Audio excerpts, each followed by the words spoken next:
tal si me acompañan orando? Lo que vamos a ver hoy día necesitamos que el Señor obre poderosamente con su palabra.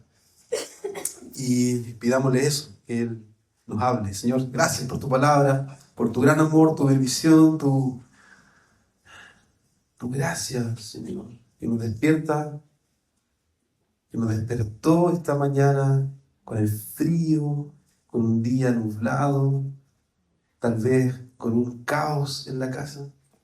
Pero aquí estamos, Señor, delante de ti.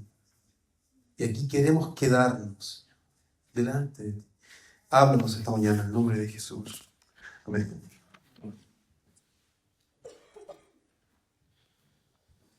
Amén. Querido, mi nombre es Nicolás. Para quien no me ubica, para quien no me conoce, Nicolás Ojeda. Estoy casado con Alejandra, la que estaba cantando aquí al lado mío. Juntos servimos acá en ISA hace unos años ya, como asistente pastoral. Y aquí estamos. ¿Qué es lo que hace un asistente pastoral? No lo sé, pero intentamos hacer todo lo posible para amar a la iglesia y servir a la iglesia con la palabra. Y eso varía de muchas formas. Bueno, Ricardo mencionó, ¿cierto?, al inicio que estamos en una nueva serie. La semana pasada terminamos la serie de Colosenses. ¿Cuánto le gustó la serie de Colosenses? ¿A cuánto le habló el Señor por medio de su palabra en Colosenses? Ahí en el grupo en casa. Fue una bendición. Fue una bendición meternos a esa carta, y le tenía echado el ojo hace tiempo igual. Y a principio de año con Chris, cuando vimos el año, dijimos, ¿cómo podemos escoger los libros? ¿Cuáles van a ser los libros que van a dar vida a la iglesia? Y terminamos Lucas el año pasado y dijimos, necesitamos volver a Jesús, pero con otro evangelio.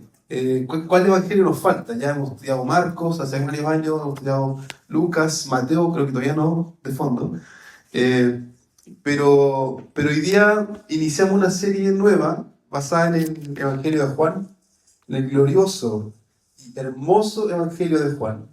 Y luego voy a explicar por qué me emociona hablar de este Evangelio. Y vamos a estar hoy día iniciando con el prólogo de Juan, que son los primeros 5 versos, el inicio de Juan. Y te voy a pedir que tengas ahí tu Biblia abierta o tu Biblia digital, para que estés chequeando cuando estemos profundizando en cada verso. Y el prólogo de Juan es importante no perderlo, porque es como la guía para comprender Juan. Es el puntapié inicial para ver hacia dónde vamos con Juan.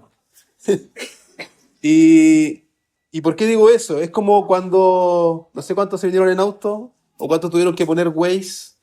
Pero así como el Waze te ayuda a no pillarte con tacos, o te da una guía del mapa hacia dónde vas a llegar, el prólogo de Juan, estos 5 versículos, te va a decir todo lo que va a ocurrir en Juan. Y de esa manera ya sabes a dónde estás parado. Pero antes de hablar, y antes de ir directamente a la palabra, déjame hablarte un poquito de Juanito. No nuestro Juanito. Sino al apóstol Juan, el discípulo Juan. Y Juan era un pescador. Se dedicaba ahí con sus hermanos, tenía una empresa de pesca y probablemente distribución de pescados allá en el siglo I, en el mar de Galilea. Esa era su profesión. Él no era predicador, no se dedicaba a escribir evangelios, no era su profesión. Trabajaba como cada uno de ustedes, como cada uno de nosotros, en labores cotidianas. Hasta que Jesús lo llamó y le dijo, sígueme. Y cuando conoció a Juan, Juan no era la persona tierna que uno va a encontrarse en el resto del Evangelio, sino que era alguien de repente un poco airado, un poco explosivo. No sé si hay alguien aquí que de repente es mecha corta, que se puede identificar con Juan, con el Juan antiguo, con el viejo Juan. De hecho, tanto así que Jesús les puso un apodo cuando llamó a sus discípulos, les llamaba los hijos del trueno. ¿Y por qué? Porque eran explosivos. De hecho, en una vez cuando cuando fueron a Samaria y unas personas en Samaria le dijeron, váyanse de aquí, no queremos su evangelio, no queremos a este Jesús, Juan dijo, Señor, ¿por qué no dejas que pidamos que caiga fuego del cielo sobre esta persona? Como si fuera Sodoma y Gomorra. De ese calibre era Juan. Con esa ternura nos va a inspirar. Pero ese era el viejo Juan. Porque el Juan que vamos a leer en esta serie, el apóstol Juan, es denominado por algunos como el apóstol del amor. Mira el cambio. Es denominado como él mismo se autodefine en su propio evangelio como el discípulo que Jesús amaba. Y él, si tú ves en todo su evangelio, él nunca se referencia a sí mismo como Juan. Cuando habla de un Juan, habla de Bautista, Juan el Bautista. Pero cuando habla de él, nunca dice Juan. Dice, y el discípulo al que Jesús amaba, que estaba recostado en su regazo, le preguntó a Jesús, y tú dices, ya, eso es importante. Observar por qué Juan se autodefine así. Es importante para entender el tono en el que Juan nos va a hablar acerca de Jesús. Nos va a decir que Jesús ama. Nos va a decir que Jesús lo ama a él. Y él mismo se va a definir como el discípulo al que Jesús amaba. Y Juan, a diferencia de los otros evangelios, el evangelio de Juan, si tú ves Mateo, Marcos, Lucas es como una biografía de Jesús, una biografía ilustrada, narra ahí su nacimiento, ¿cierto? Por ahí profecías, genealogías, de dónde viene, a dónde fue, quién le dijo qué te dije yo, cómo fue. Listo. Gracias, Mateo, Marcos, Lucas. Son espectaculares. Y hemos ido ahí y hemos vuelto y terminamos Lucas asombroso. Pero Juan es como un pintor más que un escritor. Es como que está pintando a Jesús, el alma de Jesús. Él no le interesa mucho colocar los eventos importantes que fueron ocurriendo, sino hace como una mirada por el corazón de Jesús, en los encuentros importantes que Jesús tiene. Juan es el único que relata un encuentro con Nicodemo, escondido ahí tal vez. Nicodemo, porque Nicodemo pertenecía a la élite religiosa. Y Juan escuchó eso y relató un episodio específico. Juan es el que relata el encuentro con la mujer samaritana. Juan tiene episodios que no aparecen en otros evangelios.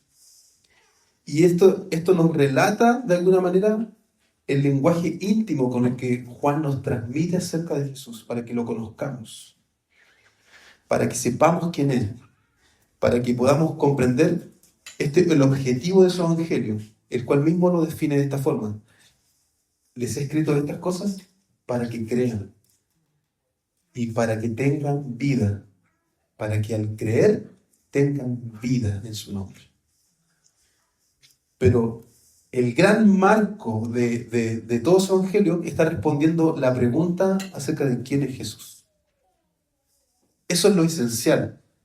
Es el objetivo de Juan. Y Juan puede ser leído por alguien, por un niño. Puede leer el Evangelio de Juan y puede decir, qué bonito el Evangelio de Juan, aprendí cosas de Jesús. Pero también puede ser leído por un estudioso, por un adulto, por alguien que lleva 30, 40 años en la iglesia y seguir sorprendiéndose con el Evangelio de Juan. Porque Juan recalca una y otra vez, ¿quién es Jesús? ¿Quién es Jesús? Y a diferencia de otros evangelios que comienzan en la genealogía, tal vez Jesús, hijo de Abraham, por ahí Jesús, hijo de Adán, Juan lo que hace, y lo vamos a ver ahora en el prólogo, Juan se va a la eternidad. Y habla de Jesús en unos términos cósmicos que otro evangelio no habla. Y yo quiero que eso marque la pauta en nuestro camino con el evangelio de Juan. De elevar la vara lo más alto posible. De dejarnos sorprender al leer a Juan. Dejarnos sorprender por el Espíritu Santo cuando nos estés hablando. Y digamos, nunca pensé eso de Jesús. Nunca vi eso de Jesús. Y si lo vi, lo veo de nuevo y me asombro de nuevo. Así que eso con Juan y su evangelio. Y la pregunta que responde el Evangelio de Juan es la misma pregunta que vamos a responder hoy día con el prólogo, solo con el prólogo. ¿Quién es Jesús? ¿Quién es Jesús?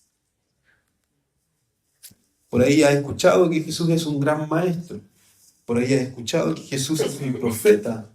Por ahí has escuchado que Jesús era un gran líder. Tal vez para ti es una persona importante que guía tu camino. Pero si no vemos a Jesús como Él realmente es, como Él realmente dijo que era, como Juan lo quiere presentar, nos vamos a perder, nos vamos a desviar del objetivo de este Evangelio. Juan quiere que veamos que Jesús es el Hijo de Dios, el Dios eterno. Mira conmigo el verso 1. Juan capítulo 1, verso 1 dice: en el principio ya existía el Verbo. El Verbo estaba con Dios. El Verbo era Dios. Él estaba con Dios en el principio. Esta sección nos responde parte de esta pregunta. ¿Quién es Jesús? Jesús es el Dios eterno. Jesús es el Dios eterno. Y tal vez cuando pensamos en Jesús lo vemos como hace 2000 años y decimos, el que aparece en la película de Semana Santa, el Jesús que de pelo largo, rubio, a veces más moreno, a veces de ojos azules, de repente con ojos marrones. Pero lo que hace Juan es decirnos, espera, Jesús es el Dios eterno. Mira, Él ya existía en el principio. Y la manera en cómo lo denomina Juan es como el verbo. El verbo, ¿lo viste? Y eso es interesante. Porque el verbo, en el idioma griego, se llamaba el logos. Se le decía el logos. En el principio era no el logo así como de manera flight. No vayas para allá. Es el logos, la palabra. Y el logos, culturalmente, era el sentido, la razón de ser de todo. Y culturalmente, aunque las personas no fueran cristianas, decían, a ver, pero ¿cuál es el logos de todo esto? ¿Cuál es el logos de toda esta historia? Sin hablar de Jesús. Y Juan lo que hace es tomar este concepto de la cultura, lo inserta, dice, ese logos que ustedes hablan, tan glorioso que nadie conoce, tan eterno, ese logos es Cristo, el Dios eterno. Cristo, el Dios eterno.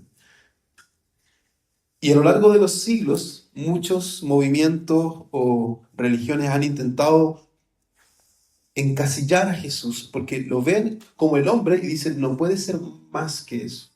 Tal vez es un gran hombre, un gran ungido del Señor, pero Él no es Dios. Tal vez algunos, como dicen los testigos de Jehová, es un ser creado simplemente. Sí, es maravilloso, pero es creado. O como dicen los testigos de Jehová, Jesús es como un espíritu hermano de Lucifer y de Adán, pero no es Dios. O como dicen otras corrientes liberales o filosóficas, ¿cierto? Jesús es un gran maestro de moral, digno de escuchar, pero no de adorar. Sin embargo, Juan, Pedro, Pablo y todos los testigos no pueden negar lo que vieron, escucharon y palparon, que Él es el Dios eterno. Y hoy en día, cuando vemos de repente la Copa del Mundo, ¿cierto? Vimos ahí un Justin Bieber tocando una guitarra, cantando todo, es un aleluya. Sonaba bonito. No sé si vieron esa parte ¿no? Con una guitarra ahí ahorita te cuento a ti porque tú no. Estaba Justin Bieber tocando con una guitarra ante miles de personas. Aleluya. Todo es un aleluya. Eso es. Pero no es Cristo. No menciona a Cristo, ni que Cristo es el Señor. Y si tú observas en la cultura, muchos se mueven en lo espiritual, o se han movido hacia la espiritualidad. Por ahí una Rosalía sacó un disco se llama Lux, como hablando acerca de un viaje espiritual, pero no a Cristo. No hablemos de Jesús. Y si te fijas, todas las religiones pasan coladas hasta que hablan acerca de Jesús. Jesús es el antes y después en la discusión de quién es Dios eterno. Jesús es el tope. Tú puedes hablar de Mahoma y dices, ya listo, tú tenías tu Mahoma, ya. Tú puedes hablar de Buda, puedes hablar de religiones orientales, puedes hablar de ninguna religión y vas a pasar colado igual, y decir, no importa, todo bien. Hasta que tú vienes y dices, no, yo creo que Jesús es el Señor. ahí ya tenemos un problema. Entonces, cuando digo que Juan está afirmando esta verdad, no es que solo Juan lo está señalando y luego se olvida. En el Evangelio de Juan esto vuelve a ocurrir otras veces. Y es Jesús mismo quien en ciertos momentos da alusiones a esta vida eterna, a este Dios eterno. Él dice en Juan 8:58, él dice, antes que Abraham naciera, yo soy. Yo soy. Y ese yo soy debe recordarnos a ese monte Sinaí donde Moisés se encuentra con Dios. Y Dios le dice, y Moisés le dice, ¿con qué nombre voy a revelarte ante el faraón? ¿Con qué nombre? ¿Cuál es el Dios que le tengo que decir que me está mandando? Dile que el yo soy te envía. Y luego Jesús acá aparece y dice, antes de Abraham, yo soy. Eso es un guiño y el que lo pilla, lo pilla. En Juan 10:30, creo que es uno de los más controversiales. Jesús dice, yo y el Padre somos uno. Yo y el Padre somos uno. Y cuando tú observas acá en Juan 1, verso 1 y verso 2, vemos que el verbo estaba con Dios. Estaba, permanecía, había una relación íntima, había una relación antes de la creación. Y Jesús lo afirma, yo y el Padre somos uno. Entonces Juan nos presenta a Jesús como Dios y Jesús mismo se atribuye esa identidad luego. Y tú y yo no podemos negar eso.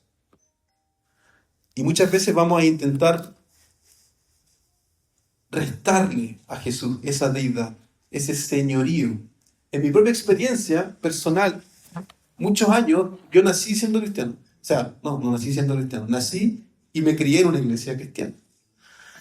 Y sí, ahí sí, mejor dicho. ¿Y qué pasa? 20 años, tal vez, viviendo con Jesús como el Salvador. Jesús es el que murió por mí, amén. Pero no como el Señor. Y eso lo vine a entender mucho tiempo después, cuando junto a Max Díaz y Miki estamos en una oficina leyendo Marcos 8 y veo que, wow, Él también es el Señor. No solo es el Salvador. Igual yo sabía, en teoría lo sabía, pero no me había revelado el Señor eso. No se me había prendido la ampolleta. Y eso tiene implicancias, hermano. Que Jesús sea el Señor y el Dios eterno tiene implicancias, porque no podemos sacarlo de Él. Y es digno de nuestra devoción. No solo de nuestra adoración por su salvación, sino de nuestra obediencia porque Él es el Señor y el Dios eterno. Y eso no podemos manipularlo, no podemos reinventar a Jesús, no podemos reinterpretarlo, acomodarlo a nuestra forma de vida. ¿Él es Dios o no es para ti? Hay unas cositas que se llaman dimmer, ¿lo han visto? Que son para que el interruptor no sea tan brusco al encenderse y apagarse, ¿cierto? Sino que si tenés como que te duele el ojo, prendí un poquito, giráis un poquito el dimmer y la luz no es tan pesadita. Yo amo esa cuestión, me encantaría tener en mi casa eso y por X motivo no lo he hecho nomás. Pero ahí está, los conozco, me gustan, pero Jesús no es como un dimmer. A Jesús no lo puedes dar un poquito. Y mira, vamos a darle un poquito hoy día y después vamos a ver si le damos un poco más. Cuando me den ganas de tener más luz, le doy más dimmer. Jesús es como un interruptor. Tú tienes que presionar y aceptar que viene con toda su luz o apagar la luz. Y revelarte ante su señoría. Él es el Señor. Él es el Dios eterno. ¿Quién es Jesús? El Dios eterno. ¿Quién es Jesús? Es el Dios creador. Mira conmigo, verso 3. Verso 3 dice, por medio de Él, todas las cosas fueron creadas. Y sin Él, nada de lo creado llegó a existir.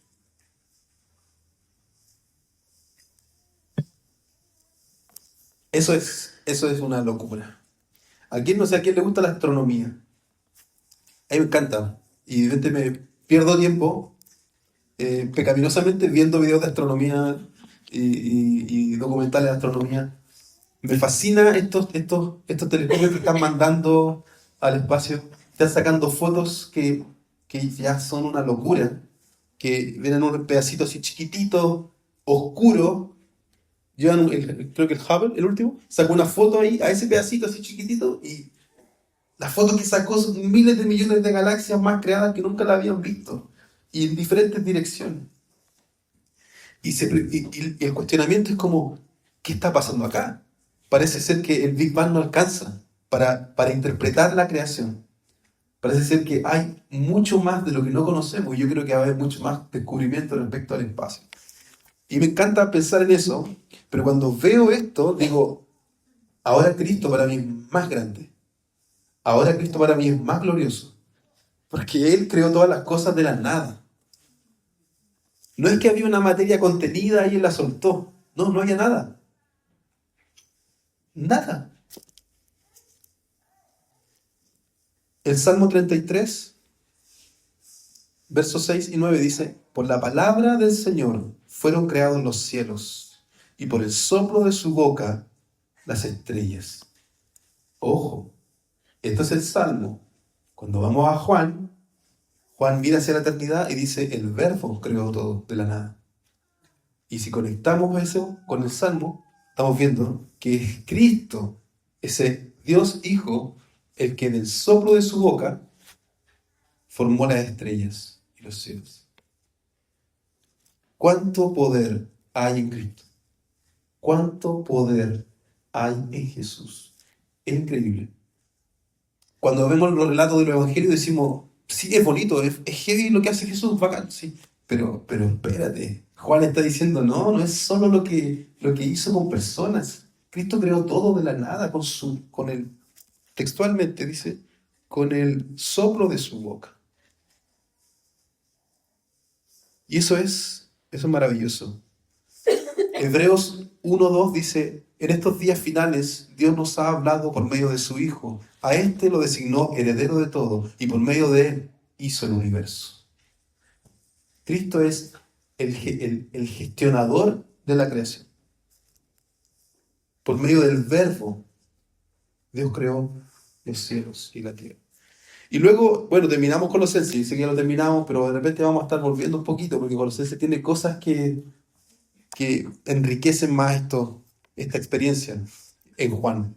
Colosenses 1:15 dice, porque Él es la imagen del Dios invisible, el primogénito de toda creación, porque por medio de Él fueron creadas todas las cosas en el cielo, en la tierra, visibles, invisibles, tronos, poderes, principados, autoridades, todo ha sido creado por medio de Él y para Él.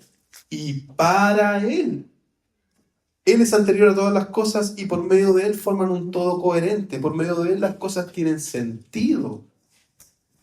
Eso es impresionante. Sentido y propósito. Todas las cosas que tú ves, invisibles o visibles, tienen sentidos solo en Cristo. Sin Cristo, nada tiene sentido. Yo sé que tenemos familiares, amigos, incluso nosotros mismos de repente pensamos como si me voy a alejar un rato de Jesús. O ya, sí, quizás me tomo unas vacaciones de la iglesia. O sí, quizás adormezco mi conciencia. Ya ese es más pecador, así como ya. Pero ojo, aunque tú te alejes, lo que más te quieras alejar de Cristo, todas las cosas que tú experimentes no tienen sentido sin Cristo. Se pierden, no tienen coherencia. Porque todo fue creado para Él. Todo fue creado por Él y para Él. Eso debe acrecentar nuestra visión de Cristo.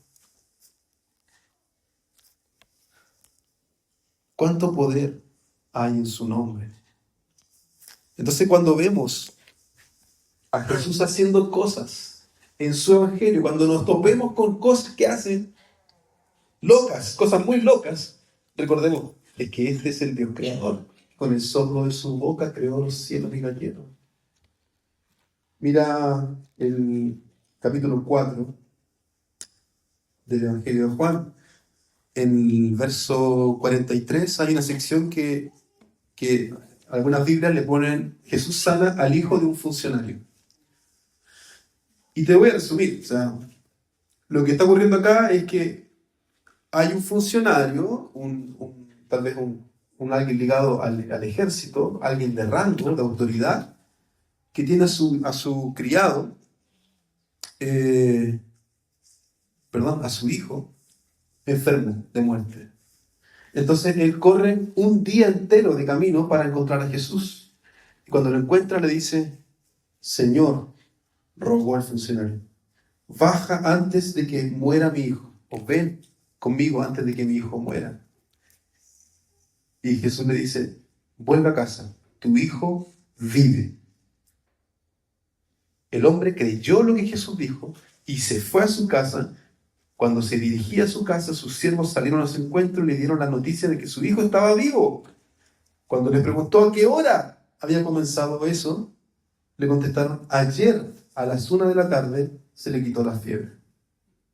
El día anterior, cuando estaba con Jesús, en el momento exacto en el que Jesús le dijo, tu hijo vive, ahí su fiebre se fue. Ahí su hijo se sanó. Y él corrió un día entero para ver esa y se enteró el otro día del milagro. Si hubiera estado hoy día, se habría enterado por WhatsApp, obviamente. Pero aquí voy, el momento en el que Jesús dice, tu hijo vive, esa palabra. Cuando estemos viendo estos episodios, recordemos que este es el Dios creador de los cielos y de la tierra. Sí, es Jesús, sí, es el Cristo. También es el Dios creador de los cielos y de la tierra.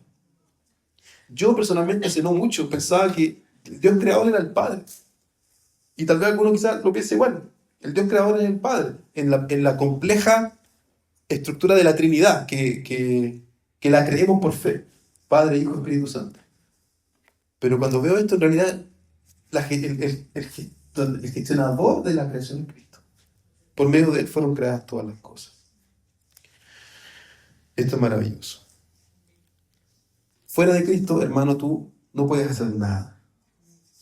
Y eso lo hemos escuchado. Jesús mismo dice, de separado de mí no pueden hacer nada. Y lo que voy a decir quizás te va a sonar fuerte.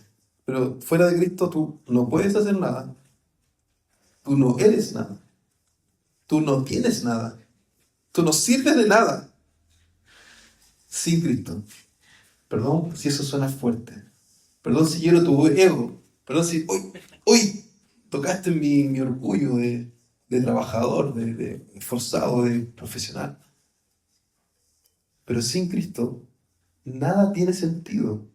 Ok, vamos a vivir nuestras vidas, pero si Él no está ahí, recibiendo la gloria que merece su nombre, todo nuestro esfuerzo es solo como dice el Salmo, como esta niebla que pasa. Así es la vida del hombre. Como una niebla que esta mañana sí viste niebla y ahora ya no está esa niebla. Si esta mañana viste una hierba y unas hojas y esas hojas ya se fueron. Esa es la vida del hombre sin el Señor. Fuera de Cristo no tenemos nada. Podemos escondernos en nuestras profesiones, talentos, ministerios, pero solo en Él todo cobra sentido, todo tiene coherencia, todo tiene un propósito, porque Él es el Dios creador y Él creó todas las cosas para Él. Oye, qué soberbio Jesús, como crea todas las cosas para Él, pero nadie más tenía ese derecho, solo Él, así que es digno de hacerlo.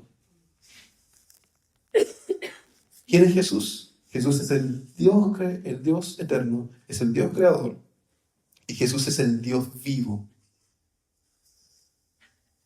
Mira el verso 4. En Él estaba la vida, y la vida era la luz de la humanidad. Esta luz resplandece en las tinieblas, y las tinieblas no han podido extinguirla. Toda la vida que tú ves, toda la vida que tú respiras, toda la vida que tú ves moverse, toda la esencia de esa vida, todo lo que echa a andar la cuerda para esa vida, es Cristo. De Él proviene. Él es la vida. Y la vida, dice el verso 4, era la luz de la humanidad. Él es la fuente de vida. Él no recibió vida de nadie. Porque si hubiera recibido vida de alguien para existir, entonces ese algo era antes que Él. Él es la fuente eterna, autoexistente de toda vida.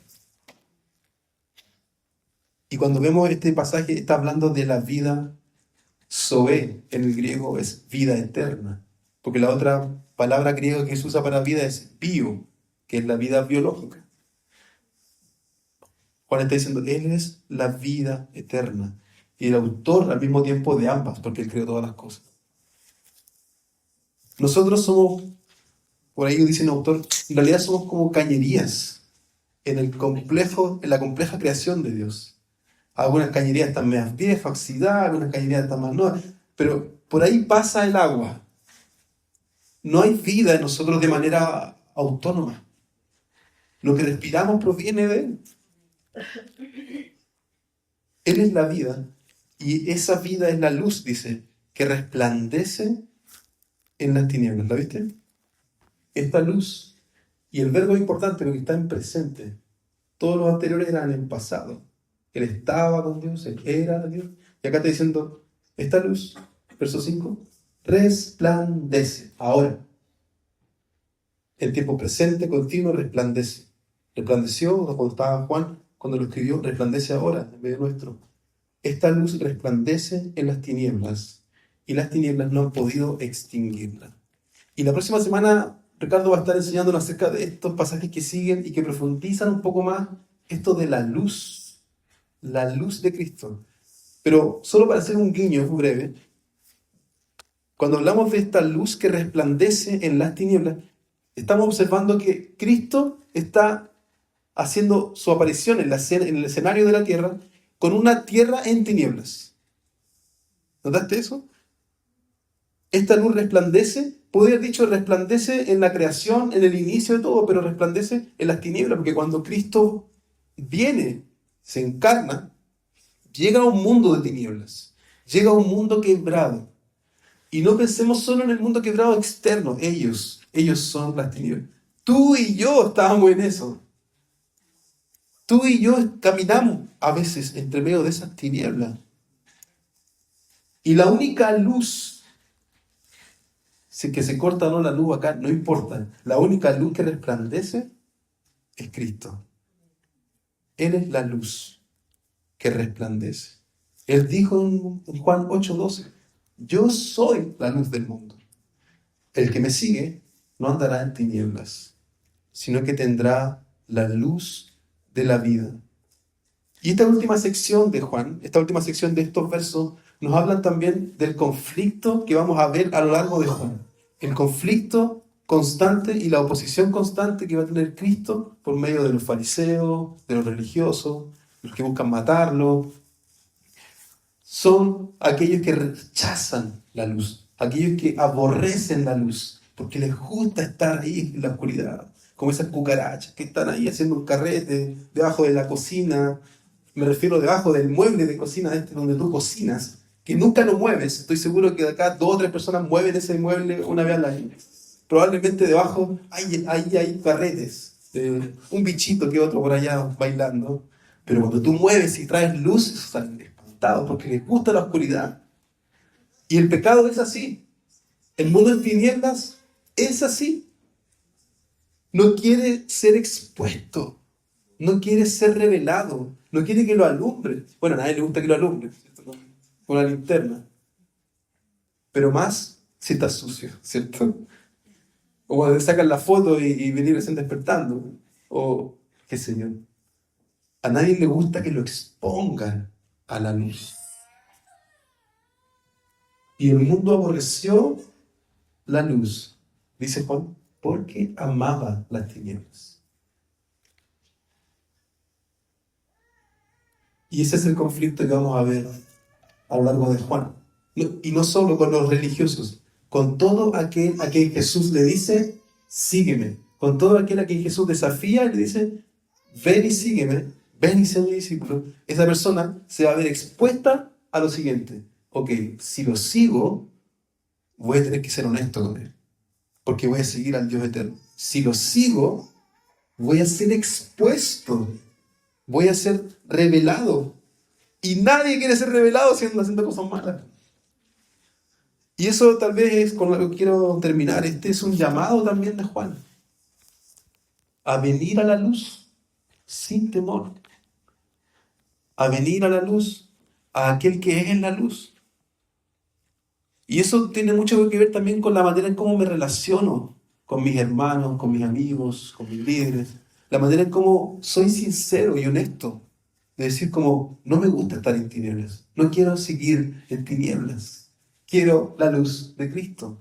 Quiero que la luz venga a mi vida. Y a veces esa luz va a ser incómoda.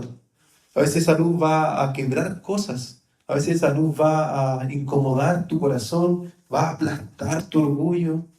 Pero esa luz es buena, porque esa luz es la vida eterna. Y tú y yo somos responsables de responder a eso. Y somos conscientes de que Él nos está hablando ahora. Por lo tanto, debemos responder. ¿Quién es Jesús? ¿Quién es Jesús? Un gran maestro, un gran profeta, un gran orador, un gran contador de historias, de parábolas, mi gran amigo, mi compadre, flaco.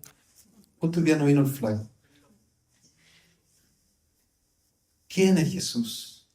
Y la respuesta de estos verbos, o sea, de estos versos iniciales, debería estremecernos, debería incomodarnos, debería llevar a contemplarlo, debería hacernos detener nuestra vida entera y decir, "Uy, parece que he estado siguiendo a un Jesús un poco más acomodado a mi vida en realidad, que nunca me desafía, que nunca me confronta, que nunca me quiebra y me tira al suelo amorosamente. Pero Él es el Dios eterno y no podemos negarlo. Él es el Dios creador donde toda creación tiene sentido en Él y no podemos negarlo. Y Él es el Dios viviente, Él es la luz que espanta, que saca de nuestra vida toda la tiniebla. Él es la luz del mundo, Él es la luz de su iglesia. Y que el Señor nos ayude a caminar en esa luz, a caminar en esa expectativa al leer a Juan, a caminar en ese asombro al leer acerca de Jesús. Y, y ¿por qué no decir, cierto? Como cuando Juan se refería a sí mismo, yo soy ese discípulo que Jesús amó. Yo también quiero ser ese discípulo que Jesús amó.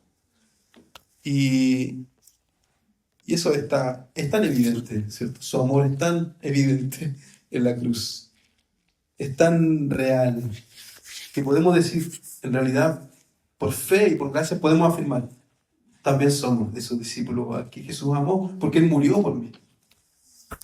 Y si me amó, murió por mí en la cruz, no tengo nada que perder, nada que probarle a nadie, nada que demostrarle a nadie. Si Jesús ya me amó, el Dios creador del universo me amó, con eso me basta. ¿Te basta a ti? Oremos. Señor, gracias. Necesitamos que el Dios eterno, el Dios creador del universo, el Dios vivo y verdadero, se revele a nuestras vidas en la persona de Cristo. Se revele a nuestros corazones en la persona de Jesús. Señor, no queremos caminar en tinieblas, Señor. Queremos que tu luz, la luz que resplandeció en las tinieblas, brille en nuestro corazón para conocer la gloria de Dios que resplandece en el rostro de Cristo. Queremos eso, Señor. Nada menos que eso. Ayúdanos a no conformarnos. Ayúdanos a no estancarnos, Señor.